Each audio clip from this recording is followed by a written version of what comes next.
ओम शांति। प्रजापिता ब्रह्मा कुमारीज विश्वविद्यालय की ओर से राजयोग मेडिटेशन शिविर के इस सत्र में आपका पुनः स्वागत है।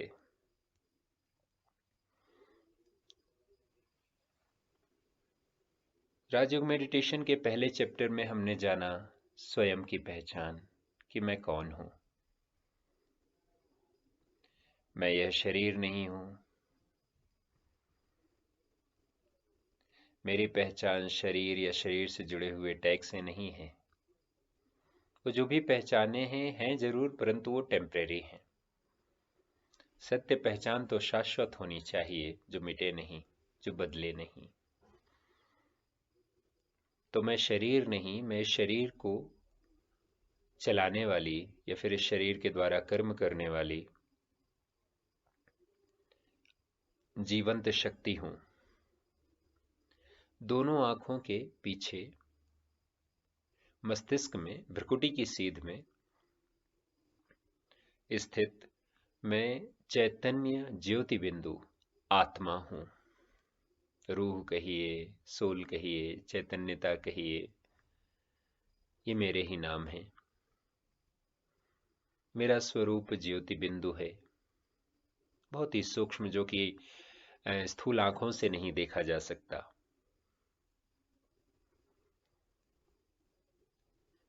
और शोध के अनुसार पता चल रहा है कि आत्मा का स्थान हाइपोथैलेमस और पिट्यूटरी ग्लैंड के बीच में है, और होना भी चाहिए मस्तिष्क में। जिस तरह से ड्राइवर का स्थान कार में ऐसी जगह में होता है जहां से वो सभी जो उसके पार्ट्स हैं कार के, उनको कंट्रोल कर सके। तो ड्राइविंग सीट से ही वो हर पार्ट को कंट्रोल कर सकता है इंजन के थ्रू। उसी तरह से मस्तिष्क को कंट्रोल करने के लिए, मस्तिष्क के थ्रू पूरे शरीर को कंट्रोल करने के लिए आत्मा का मस्तिष्क के बीच में ही होना आवश्यक है। तो वो स्थान जो शून्य आकाश है, उसको पाया गया हाइपोथैलेमस और पिट्यूटरी ग्लैंड के बीच में।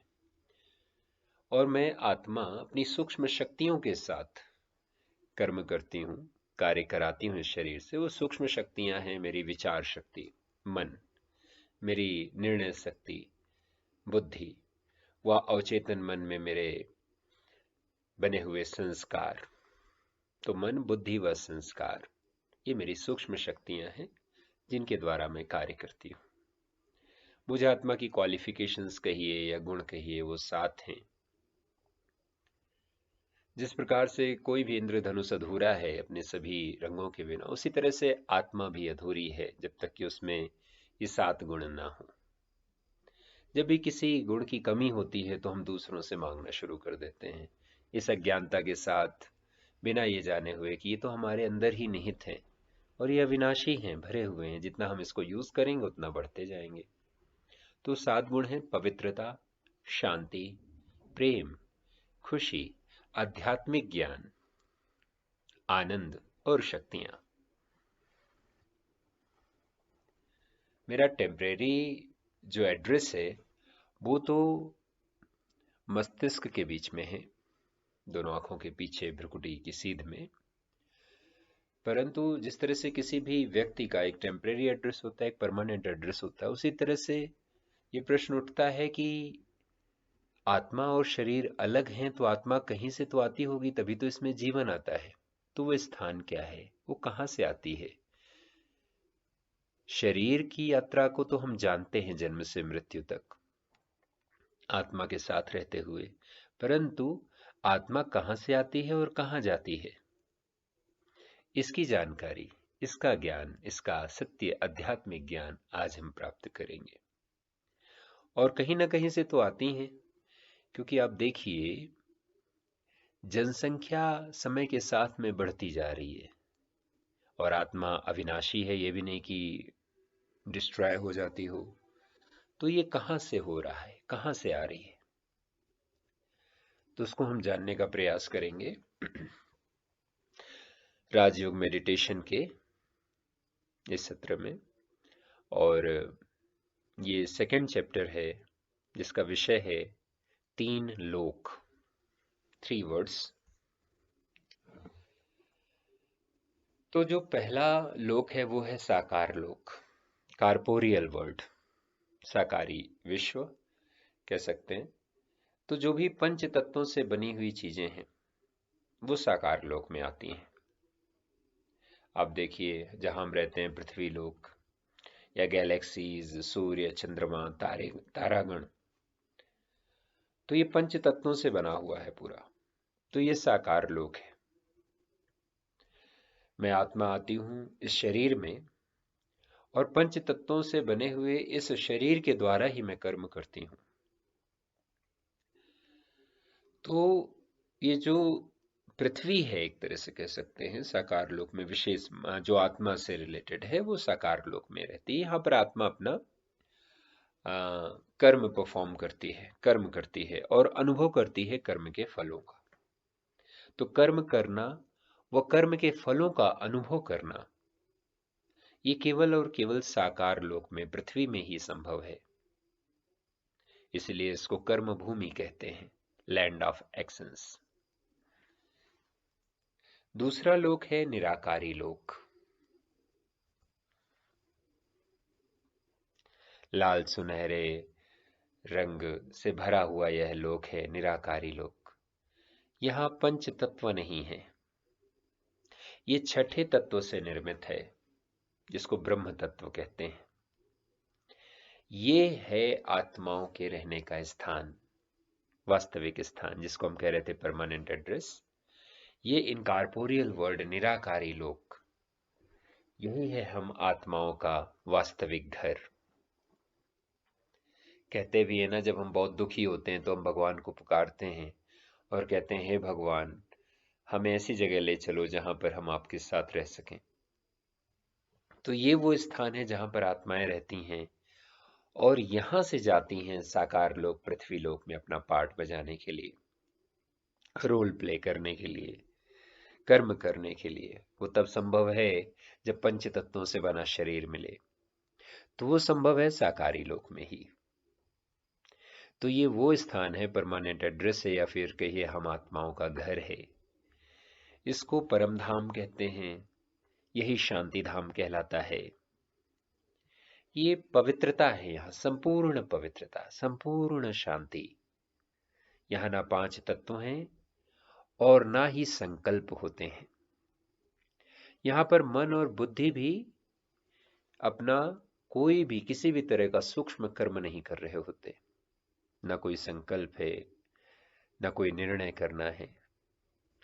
उस आत्मा में, छोटे से बिंदु में ही, हम सभी आत्माओं के बिंदु में ही वो पार्ट नुंधा हुआ होता है, संस्कार नुंधे हुए होते हैं, मन और बुद्धि समाई हुई होती है, परंतु यहाँ पर वो कर्म नहीं करते, केवल शांति और शांति ही है।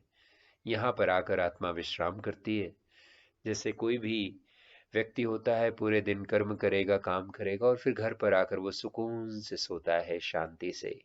तो ये वो शांति धाम है। जब आत्मा अपना पार्ट प्ले करके आती है तो यहाँ पर न उसे चिंतन करना, न विचार करना, वो सुकून से शांति धाम में रहती है।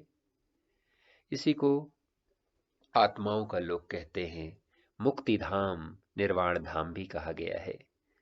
तो ये हुआ निराकारी लोक। तो आइए देखते हैं कि हम साकारी लोक को किस तरह से देख सकते हैं। साकारी लोक या फिर ये विश्व जिसे हम कहें, ये हमारे लिए एक तरह से रंगमंच है, ड्रामा स्टेज। और हमें अपने बारे में, जब हम उसको ड्रामा कंसीडर कर रहे हैं, ड्रामा की तरह देख रहे हैं विश्व को, तो हमें यह आभास रखना होगा कि मैं इस ड्रामा में एक एक्टर हूं। कौन? मैं आत्मा, शरीर नहीं। मैं आत्मा इस ड्रामा में, इस रंगमंच में एक एक्टर हूं। तो विश्व एक रंगमंच है, ड्रामा की स्टेज है, और उस पर मैं एक्टर अपना रोल प्ले कर रही हूं। तो हर एक आत्मा को अपना एक रोल मिला हुआ है, इस तरह से हमें कंसीडर करना होगा। तो ये जीवन, लाइफ, हर एक आत्मा का, जब आत्मा शरीर में आती है तो उसका जीवन होता है। तो जीवन एक ड्रामा है और हर कोई यहां पर एक्टर है ना, एक्ट कर रहा है अपना। दूसरा जो इस ड्रामा में चीजें हैं वो बहुत बहुत जल्दी चेंज होती हैं, है ना। जैसे कि किसी ड्रामा में सीन चेंज होता है, एक सीन से दूसरा सीन हो जाता है, दूसरे से तीसरा हो जाता है, तो बहुत ही फ्रिक्वेंटली चेंज होती हैं। और जब यह ड्रामा खत्म होगा, जैसे कि कोई भी ड्रामा में एक्टर होता है, वो रोल प्ले करता है, अपना प्ले करता है, और उसके बाद फिर वो अपने घर जाता है, विश्राम करता है, तो ड्रामा के खत्म होने के बाद में वापस मुझे निराकार लोक में जाना होगा रेस्ट करने के लिए। तो मैं एक्टर हूं, ड्रामा का सीन चल रहा है, मैं उसमें अपना रोल प्ले कर रही हूँ आत्मा, और मुझे जो है डिफरेंट डिफरेंट जो रोल्स मिले हुए हैं उनको मुझे एंजॉय करना है। कोई भी एक्टर होता है, रोल प्ले करता है। जैसे सपोज दैट रामायण की बात कहें या महाभारत का कोई एक्ट चल रहा है, ड्रामा चल रहा है, या कोई भी और नाटक चल रहा है, तो उस केस में जो भी एक्टर हैं वो अपने अपने रोल प्ले करते हैं, उससे बंधते नहीं उस रोल से, है ना। जैसे ही ड्रामा खत्म हुआ उससे फ्री होकर के फिर वो वापस चले जाते हैं अपने घर पे, विश्राम करते हैं, फिर अगले दिन आकर के रोल प्ले करते हैं। तो हमें हर एक रोल को, वैरायटी रोल जो मिले हुए हैं, हमें उनको एंजॉय करना चाहिए। जैसे आप देखिए, एक आत्मा पिता के रूप में भी हो सकती है, माँ के रूप में भी हो सकती है, एक आत्मा पुत्र या पुत्री के रूप में हो सकती है, भाई बहन के रूप में हो सकती है, एम्प्लॉयर एम्प्लॉय के रूप में हो सकती है। तो ये जो डिफरेंट रोल्स मिले हुए हैं उनको हमें एंजॉय करना चाहिए। ये ड्रामा चल रहा है तो हमें उसको एंजॉय करना है। अगर ये फीलिंग बनी रहे आत्मा के अंदर कि ये ड्रामा है और इसमें मैं मेरा रोल प्ले कर रही हूँ, एक ही समय मैं पिता हूँ, एक ही समय मैं अपने माँ पिता का पुत्र के रूप में रोल प्ले कर रही हूँ इस शरीर के द्वारा, है ना। जैसे कि कोई ड्रामा का एक्टर होता है तो डिफरेंट कॉस्ट्यूम पहनता है, राजा का कॉस्ट्यूम अलग होगा, रानी का अलग होगा, है ना, सिपाहियों का अलग कॉस्ट्यूम होगा। उस तरह से वही मेरा व्यवहार जो है, मुझे आत्मा का व्यवहार है, कभी पुत्र के रूप में है, कभी पिता के रूप में। तो डिफरेंट डिफरेंट कॉस्ट्यूम पहन करके मैं अपना इस ड्रामा में रोल प्ले करती हूँ। दूसरी बात, ये आभास हमेशा रहना चाहिए कि मैं आत्मा हूँ, रोल नहीं हूँ। अगर हम अपने आप को रोल समझने लगे, अगर हम समझने लगे मैं पिता हूँ, वास्तव में मैं पिता का रोल प्ले कर रही हूँ, मैं आत्मा हूँ। जो मेरे लौकिक संबंध में जो मेरा पुत्र है वो भी आत्मा है, वो पुत्र का रोल प्ले कर रहा है ना। लेकिन वास्तविक पहचान क्या है? मैं आत्मा हूं, अजर अमर अविनाशी आत्मा। मैं रोल प्ले कर रही हूं। तो कभी भी कोई भी परिस्थिति आएगी तो उसको रोल की तरह हम लेंगे कि हाँ, ये परिस्थिति आई है और इसको मुझे रॉयल्टी के साथ में क्रॉस करना है। रॉयल्टी अर्थात रॉयलपन में, है ना। उसमें क्या है कि हमें पहचान होनी चाहिए कि हम कौन हैं। एक राजा की तरह क्रॉस करना है। सिचुएशन तो आई है लेकिन राजा की तरह क्रॉस करना है। दूसरा, हमें अपने रोल पर ध्यान देना है। दूसरा क्या रोल प्ले कर रहा है हमें उस पर ध्यान नहीं देना है। हमें अपना, अगर कोई एक्टर है, सपोज दैट दो एक्टर है और कोई एक्टर अपना रोल भूलने लगे, तो दूसरा क्या करेगा? क्या उसको भूलते हुए रोल को देख करके अपना भी भूलने लगेगा? नहीं। दूसरा अपने रोल को एज इट इज निभाएगा, जिससे कि दूसरा जो कहीं ना कहीं भूल रहा है उस एक्ट को, उसको भी याद आ जाएगी कि हाँ, मुझे ऐसे करना था। तो ये ड्रामा चल रहा है, उसमें हमारा रोल क्या है कि हमें अपना बेस्ट रोल परफॉर्म करना है। ये हमारी चॉइस है कि हम इस ड्रामा में हीरो की तरह प्ले करना चाहते हैं रोल, या फिर विलेन की तरह, है ना। हमें, और ये कैसे डिसाइड होता है? हमारे कर्मों के द्वारा। कैसा व्यवहार कर रहे हैं हम, कैसा सोच रहे हैं, कैसा बोल रहे हैं, तो इसके द्वारा डिसाइड होता है कि हम किस तरह का अपना रोल प्ले कर रहे हैं इस ड्रामा में। तो दूसरों के रोल पर ध्यान दिए बिना, क्योंकि अगर दूसरों के रोल पर ध्यान देंगे तो हम अपना भूल जाएंगे। तो हमें दूसरों के रोल को बहुत ध्यान नहीं देना, हमें मान के चलना है कि मुझे बेस्ट रोल प्ले करना है इस ड्रामा में। और जैसे ड्रामा हुआ तो जैसे सीन फिनिश हो जाती है ना, तो उसके बाद उस सीन के का कोई एक्ट रिपीट नहीं होगा, आगे नहीं चलेगा।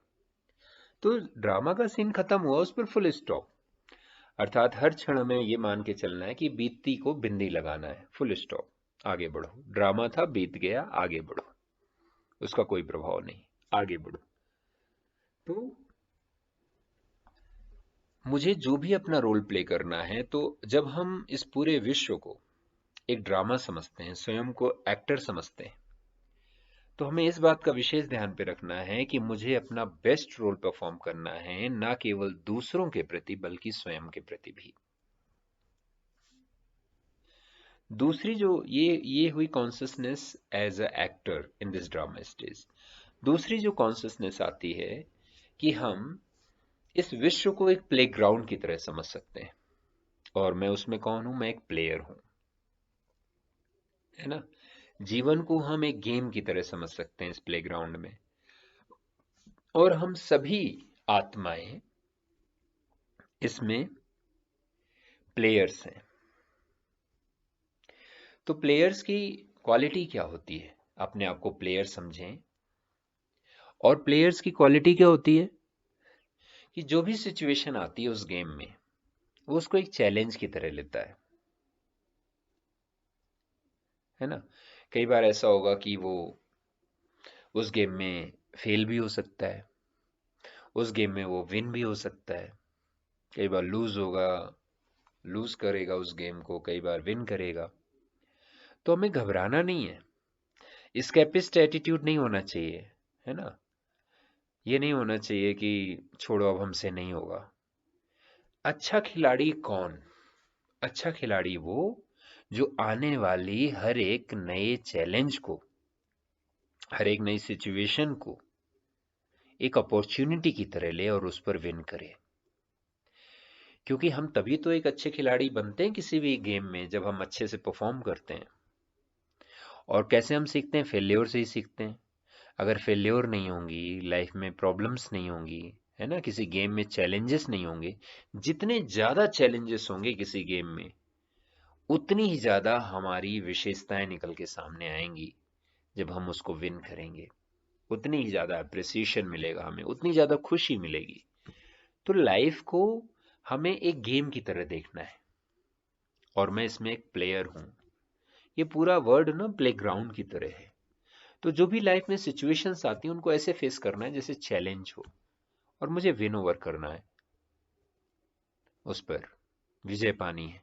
और अगर कभी मैं हारता भी हूं, तो उस हार से मुझे सीखना है और अपनी एक रस स्थिति बना के चलनी है ना। हार या जीत के आधार पर मेरी खुशी नहीं गायब हो जानी चाहिए,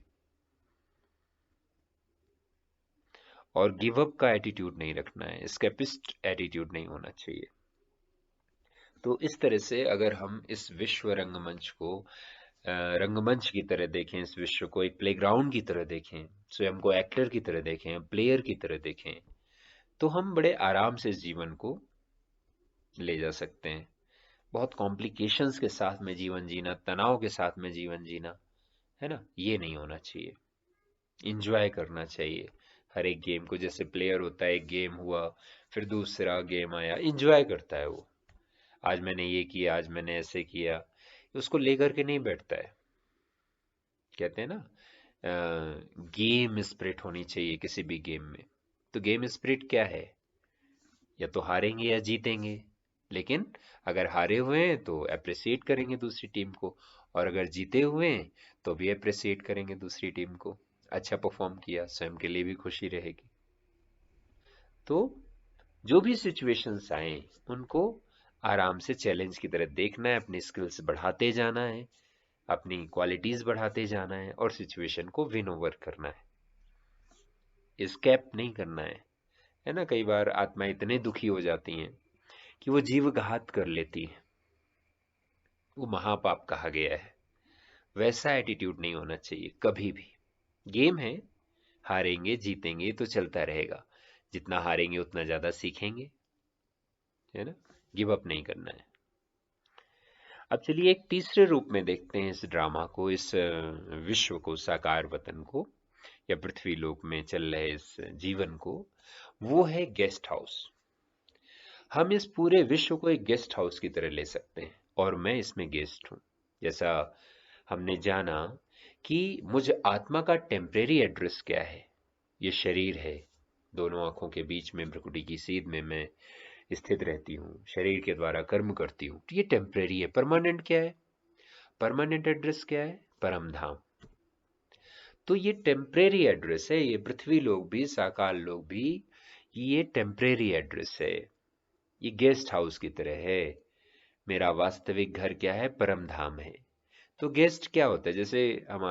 जैसे कोई भी मेहमान आता है आपके घर में, तो गेस्ट की तरह आएगा तो वो चीजें यूज करेगा, उस घर में बहुत अच्छे से यूज करेगा, उसका वेलकम किया जाएगा, उसको सुविधाएं दी जाएंगी। परंतु ये नहीं है कि वो उन चीजों को उठा करके चल देगा अपने घर के लिए। नहीं, वो यूज करेगा, अच्छे से रहेगा, और फिर जो लेकर के आया था वही लेकर के चला जाएगा, अपना ही सामान पैक करेगा और वापस चला जाएगा। जैसे सपोज दैट कोई फंक्शन है, कोई सेलिब्रेशन हो रहा है, मैरिज पार्टी बुक हुई है, तो उसमें हम जाते हैं, है ना। तो गेस्ट हाउस में हमें रोका जाता है। तो गेस्ट हाउस में क्या है? सोने के लिए बिस्तर होगा, पानी पीने का जग होगा, टेलीविजन का सिस्टम होगा, और भी बहुत सी फैसिलिटीज होंगी, है ना। एसी की फैसिलिटी होगी, तो बहुत सी फैसिलिटीज होंगी, है ना। तो अटैच्ड बाथरूम, टॉयलेट वगैरह सब होगा उसमें। तो वो क्या है ना, वो गेस्ट हाउस है। अब उसका ये मतलब नहीं कि हम टेलीविजन उखाड़ के ले जाने लगे जब जाने की बारी है, नहीं। हम जैसे आए थे उसी तरह से हमें अपना सामान पैक करना है और वापस चले जाना है। तो गेस्ट हाउस क्या है ना, इसके लिए हमें तैयार रहना है वापस जाने के लिए। तो हमें क्या कंसीडर करना है? ये जो जीवन है ना, ये खुशियों का एक स्थल है, सेलिब्रेशन है, खुशियां, उमंग का स्थान है जीवन। या जीवन में खुशियां भरी हुई हैं। हमने जीवन के लिए क्या क्या नहीं बोला, बड़ा कष्टप्रद है, बहुत दुख ही दुख है, ऐसा नहीं। जीवन खुशियों से भरा हुआ है, उमंग उत्साह से भरा हुआ है।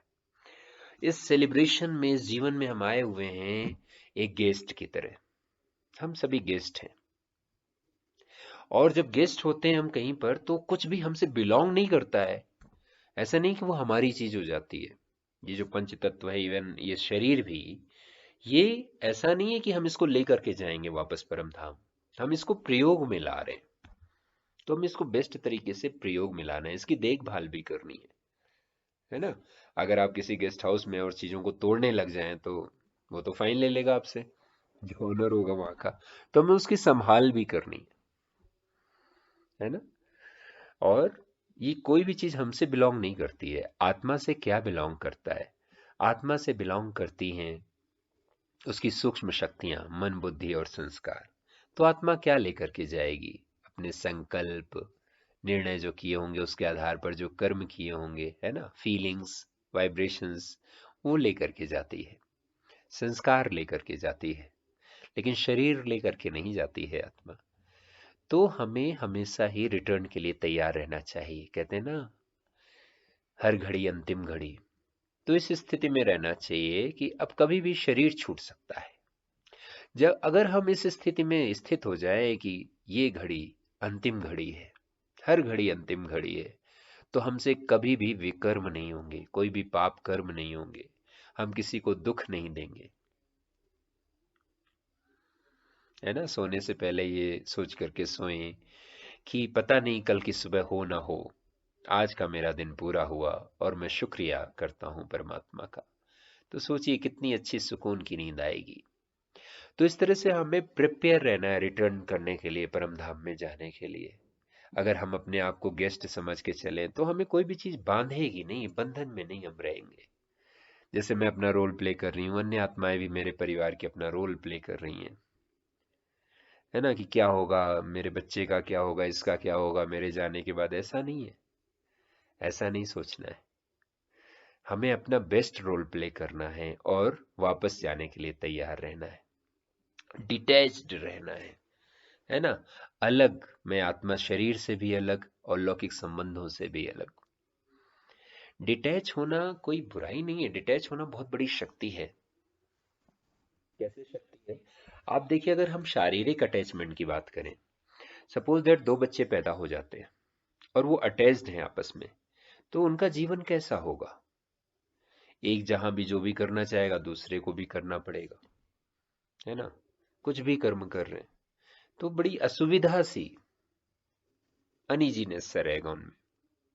ये तो हो गई शारीरिक अटैचमेंट की बात। अब आत्मा के अटैचमेंट की बात करते हैं। मोह, अटैचमेंट मतलब मोह। तो जब आत्मा मोह में होती है, एक तो है प्रेम, दूसरा है मोह। प्रेम स्वीकार करता है सामने वाले को, जैसे भी हो उसी रूप में स्वीकार करेगा, है ना, बंधन में नहीं होता, संबंध में होता है। लेकिन मोह बांधता है, मोह अपने अनुसार चाहता है कि जो मैं चाहता हूं उसके अनुसार सामने वाला हो। मोह बंधन डालता है। तो आप सोचिए कि अगर हम बंधन में, मोह में हैं, अटैच्ड हैं, आत्मिक रूप से किसी से अटैच है, तो अगर वो सपोज दैट उस पर कोई प्रॉब्लम आई तो दुखी हो गया, तो हम भी दुखी हो जाएंगे उसके साथ में। अटैच्ड है ना, कनेक्टेड है ना इस तरह से। लेकिन अगर हम डिटैच होकर के उसी प्रॉब्लम को देखेंगे, अगर हम मोह में नहीं हैं, डिटैच होकर के देखेंगे, प्रेम में हैं हम, तो हम उसकी केयर कर पाएंगे। हम देख पाएंगे कि प्रॉब्लम कहां पर आई है, उसके सॉल्यूशन पर ध्यान देंगे। तो इसलिए हमें डिटैच रहना है, इस शरीर से भी, अन्य आत्माओं से भी। डिटैच होकर के अपनी प्रेम की शक्तियां, प्रेम का जो वास्तविक गुण है, उसकी वाइब्रेशन सभी आत्माओं तक पहुंचानी है। तो ये जो आध्यात्मिक ज्ञान है कि हम स्वयं को गेस्ट समझें और इस जीवन को, इस विश्व को गेस्ट हाउस समझें, तो ये हमें डिटैच बनाता है। और जब हम डिटैच होते हैं तो हम अपनी आत्मिक स्थिति में स्थित होकर के गुणों व शक्तियों को भरपूरता से दूसरों के लिए प्रयोग कर सकते हैं। और जितना दूसरों के लिए प्रयोग करते हैं, उतना हमारे अंदर उसकी वृद्धि होती जाती है। तो ये जो जीवन है, ये एक इटर्नल जर्नी है, शाश्वत यात्रा है। परम धाम से पृथ्वी लोक में आना और पृथ्वी लोक से परम धाम की ओर जाना। तो हम इसको डिटेल में जानेंगे कि क्या आत्मा शरीर से दूसरे शरीर में जाती है, या फिर आत्मा इस पृथ्वी लोक से परम धाम में जाती है। तो ये दोनों ही होते हैं, शरीर से शरीर में भी जाती है और शरीर से परम धाम में भी जाती है, परम धाम से फिर से शरीर में आती है।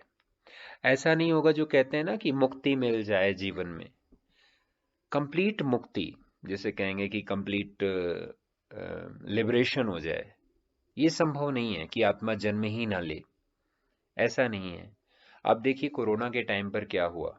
कोरोना के टाइम पे जब प्रॉब्लम हुई तो लोग घर में बैठे, बाहर ही नहीं निकले। जब घर में बैठे तो उन्हें बड़ा अनकॉन्शियस, बड़ी अजीब सी फीलिंग आई, अनइजीनेस से वो रह नहीं पाए बहुत देर तक।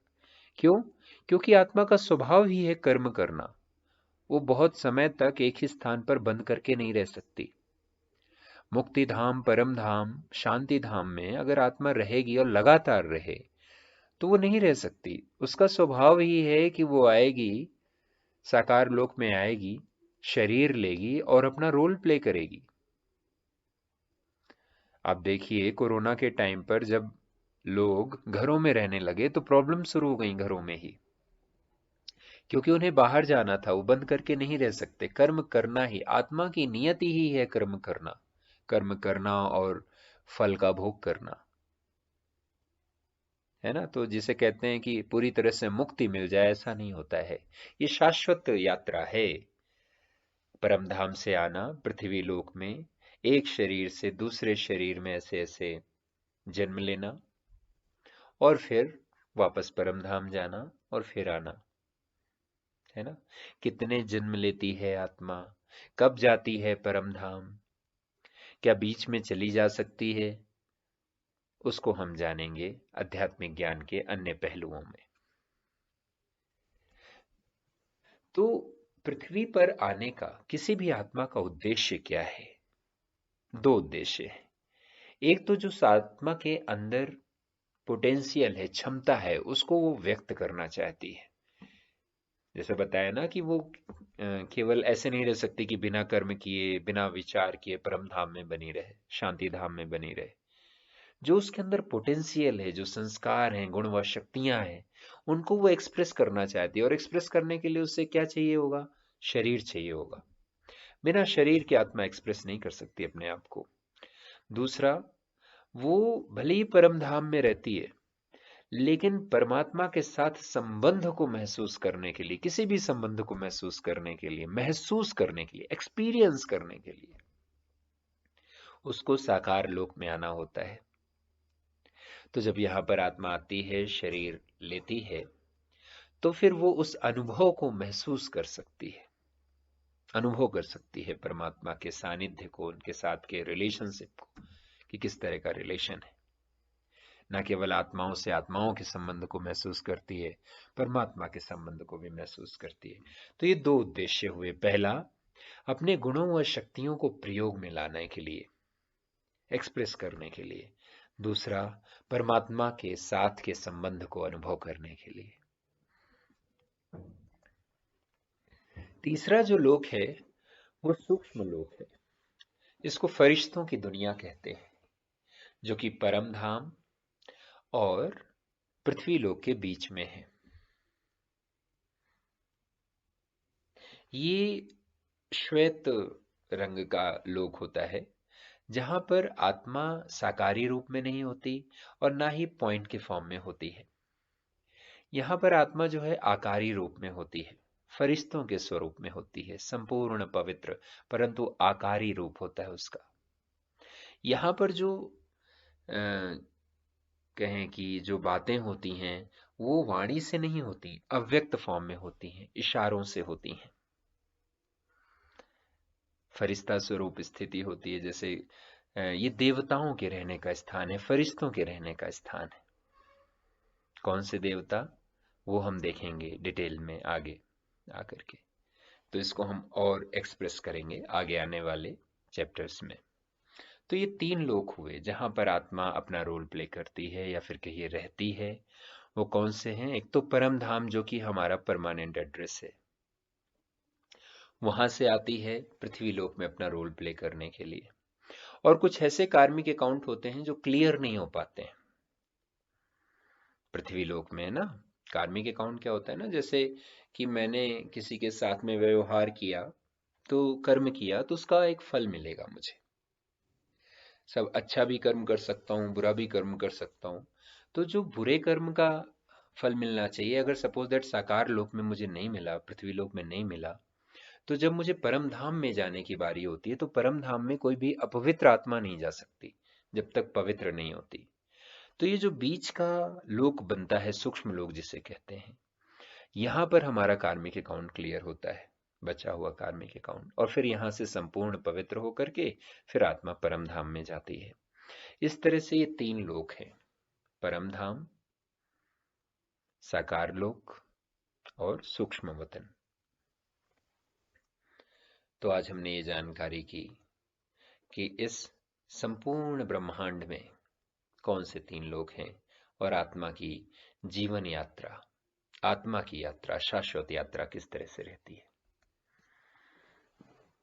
चलिए हम बैठते हैं, या जिस भी स्थिति में हैं, अगर लेटे हुए हैं तो हम इसको राजयोग के फॉर्म में, मेडिटेशन के फॉर्म में इस ज्ञान को रखते हैं और अभ्यास करते हैं।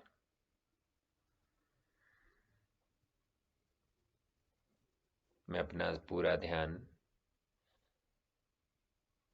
मस्तक की सीध में, दोनों आंखों के बीच में केंद्रित करती हूँ।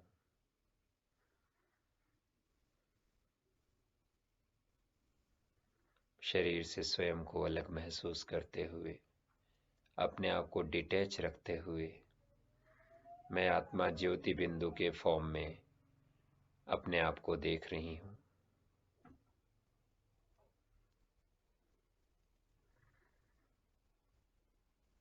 मैं अजर अमर अविनाशी आत्मा,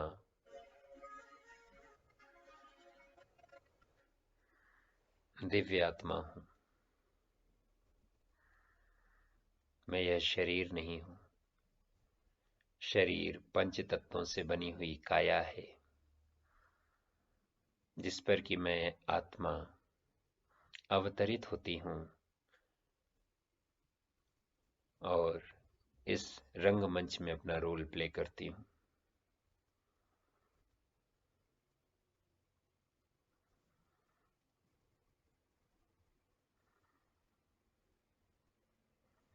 इस जीवन को मैं एक ड्रामा की तरह देखती हूँ। अपने रोल्स को सामने लाएं, बेटी के रूप में, पिता के रूप में, पुत्र के रूप में, माँ के रूप में, एम्प्लॉय या एम्प्लॉयर के रूप में, स्टूडेंट या टीचर के रूप में। कौन से रोल में आप हैं, उस रोल को अनुभव करते हुए महसूस करें कि आप रोल नहीं हैं, आप आत्मा हैं। बस आपको अपना बेस्ट रोल प्ले करना है और बीतते हुए हर सेकंड को ड्रामा की सीन समझकर उसे भूलना है, फुल स्टॉप लगा देना है और अगला अपना रोल सीन प्ले करना है। अगर नए सीन में पुराने सीन की स्मृति रहेगी तो बेस्ट रोल प्ले नहीं कर पाएंगे।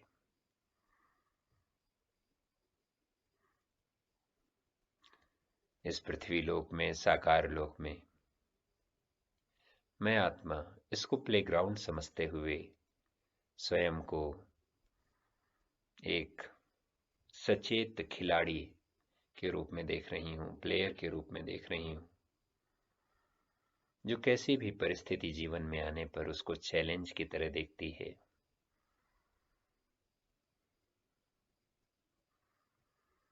और गेम स्पिरिट के साथ में उसको प्ले करती है। कभी हार होगी हमारी किसी सिचुएशन में, कभी जीत होगी, लेकिन हारों से हम सीखेंगे, जीत को गले लगाएंगे और नए नए चैलेंजेस को खुले दिल से स्वीकार करेंगे। घबराएंगे नहीं। एस्केपिस्ट एटीट्यूड, गिव अप करने का एटीट्यूड, डर करके भागने का एटीट्यूड, ये हमारे अंदर नहीं है। मैं आत्मा एक प्लेयर की तरह एंजॉय कर रही हूँ इस गेम को, इस जीवन को। तीसरी अवेयरनेस है कि मैं इस विश्व रंगमंच में या फिर साकार लोक में एक गेस्ट की तरह हूँ। ये गेस्ट हाउस है। यहाँ की कोई भी चीज मुझसे बिलोंग नहीं करती है, मुझसे अटैच्ड नहीं है। मैं इन सभी चीजों को प्रयोग में लाती हूँ, परंतु मैं इन सभी से डिटैच्ड हूँ। मुझे इन सभी चीजों की संभाल करनी है, वह चाहे मेरा शरीर हो, मेरे संबंध हो या मेरे कर्म हो, उनको श्रेष्ठ बनाना है। परंतु मैं इनसे डिटैच होकर के कर्म करती हूँ, डिटैच रहती हूँ। मैं प्रभाव मुक्त, शांत स्वरूप, शक्तिशाली आत्मा हूँ। शरीर को कभी कोई बीमारी हो सकती है, परंतु मैं आत्मा बीमार नहीं होती हूँ। शरीर के बीमार होने पर मैं उससे डिटैच होकर उसको हील करती हूँ अपने गुणों व शक्तियों के आधार पर। मैं प्रॉपर ट्रीटमेंट लेती हूँ। तो मैं जितना डिटैच होती हूँ, मैं स्वयं के प्रति और अन्य आत्माओं के प्रति भी हीलिंग का कार्य कर सकती हूँ। तो मैं गेस्ट हूँ इस गेस्ट हाउस में और ये जीवन एक सेलिब्रेशन है। इसको सेलिब्रेट करने के लिए मैं आई हूँ और मैं रिटर्न करने के लिए, अपने परमानेंट एड्रेस में जाने के लिए सदा तैयार हूँ। मैं मेरी मन व बुद्धि की पेटी को समेट कर रेडी हूँ कि ये घड़ी अंतिम घड़ी और मैं परम धाम की ओर जा सकती हूँ। तो स्वयं को महसूस करें एक आत्मा ज्योति बिंदु के रूप में परम धाम की यात्रा पर निकलते हैं।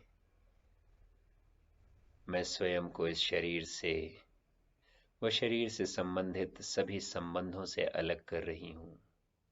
जहां पर भी हैं आप स्वयं को विजुअलाइज करें एक पॉइंट के फॉर्म में कि आप इस शरीर से अलग हो रहे हैं।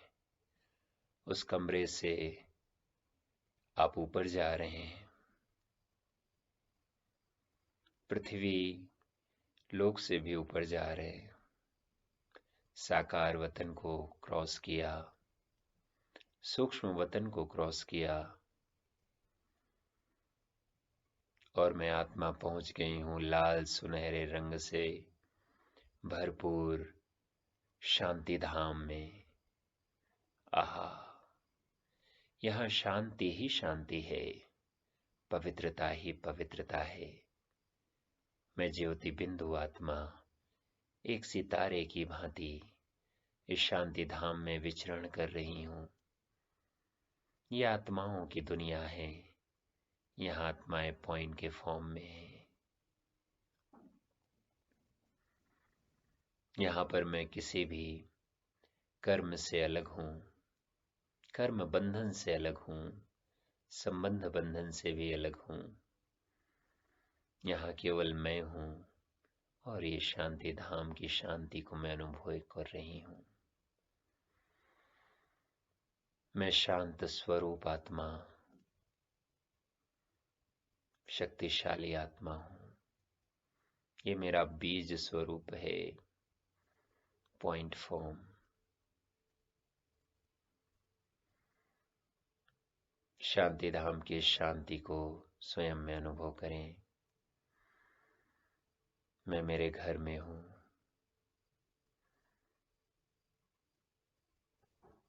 स्वयं को शांति से भरपूर करके मैं आत्मा पुनः साकार लोक की ओर वापस आ रही हूं। गैलेक्सीज को क्रॉस करते हुए वापस पृथ्वी लोक में आकर मैं आत्मा पुनः भ्रकुटी सिंहासन में विराजमान होती हूं और आज की कर्मों को करते हुए मैं अपने आप को इस ड्रामा का एक्टर, इस गेम का प्लेयर और गेस्ट हाउस का गेस्ट समझते हुए अपने सभी कर्म श्रेष्ठता के साथ करने के लिए वचनबद्ध होती हूँ। ओम शांति, ओम शांति, ओम शांति।